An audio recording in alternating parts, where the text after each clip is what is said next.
ఔజు బిల్లాహి మినష్ షైతానిర్ రజీం బిస్మిల్లాహిర్ రహ్మానిర్ రహీం ఇన్నద్దీన ఇందల్లాహిల్ ఇస్లాం. సృష్టికర్త అయినటువంటి ఏకైక దైవం అల్లా సుబ్హానహు తాలా వద్ద సమ్మతించినటువంటి ధర్మం ఇస్లాం ధర్మం.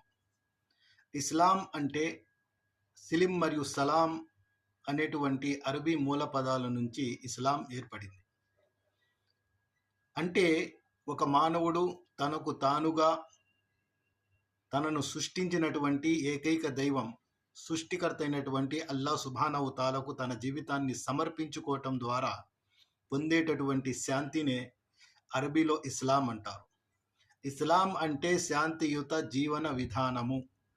ఒక మనిషి పుట్టినప్పటి నుంచి మరణించే వరకు ఏ విధంగా జీవించాలి అని అల్లా సుబ్హానహు తాలా ఆదేశాల ప్రకారం జీవితాన్ని గడపటమే ఇస్లాం అంటారు. ఇస్లాం శాంతియుత జీవిత విధానము.